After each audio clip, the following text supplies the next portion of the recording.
Joining us for KIMT News 3 at 5 in Rochester, I'm George Mallet. Well, a terrifying scene erupts early this morning as a father and his 8-year-old daughter awake to the sound of gunshots and bullets piercing through their bedroom walls.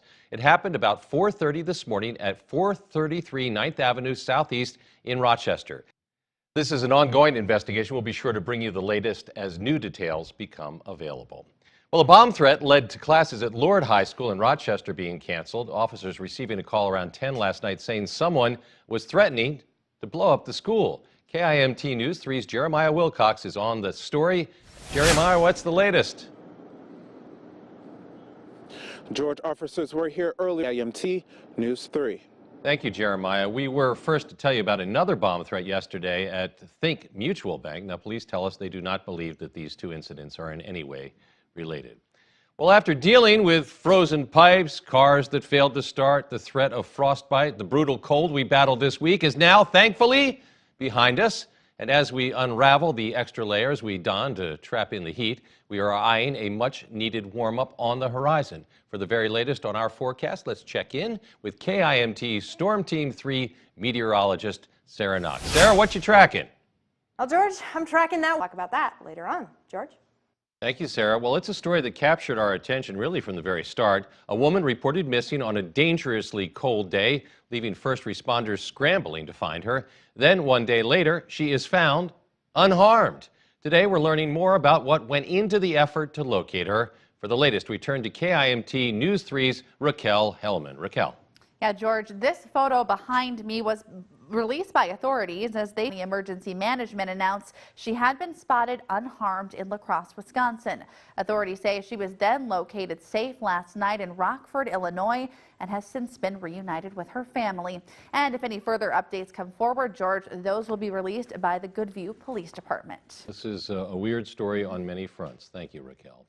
And authorities are thanking everybody who assisted in finding Lee.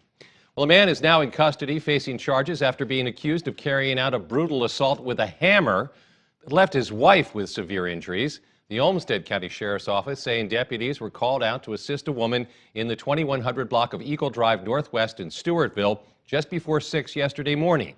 Deputies say her husband, 45-year-old Kenneth Hartmark, seen here, admitted to using meth and having mental health issues, but denied the assault. She suffered cuts, a broken jaw, broken teeth, and one of her fingers was actually crushed, which deputies say indicates she was trying to shield herself. Hartmark now faces 2 counts of assault and a drug possession charge as well. The Mason City man is charged with assault with intent to commit sexual abuse following an incident police say happened in 2016 inside a locker room in Mason City. 20-year-old Zachary Stevenson is accused of pushing a girl into an unoccupied locker room and exposing himself. He was also charged with indecent exposure. Police say he was under the age of 18 at the time, but he is being charged now as an adult. Well, here comes the Gov. Iowa Governor Kim Reynolds makes a Mason City sojourn. The governor hoping to learn what local businesses are doing to meet their workforce demands. Iowa Governor Kim Reynolds is continuing her Condition of the State tour today in Mason City. The Gov learning what local businesses are having to do in order to meet their workforce demands. KIMT News 3's Brian Tabak spent his day with the Gov. Brian tells us the governor invited Henkel to be part of a state panel discussion about the efforts to hire more people. Well, life getting back to normal as Rochester thaws out following the deep freeze. We're checking in with the peeps about our weekend warm-up. Plus, a major rebranding effort taking place at hospitals all across Iowa. The name Mercy will go by just ahead. And I'm tracking that surge of warmth and some moisture. A bit of a chilly weekend end as we get closer to Friday. So very much a whiplash, very much a roller coaster on this ride of temperatures, conditions. I am looking forward to this weekend, though, so I'm going to focus on that. And even later in the week, I'll take 21 above over 21 below any day. Absolutely, yes, indeed. And I bet your pipes would enjoy it as well. Let's keep our fingers crossed. Thank you, Sarah.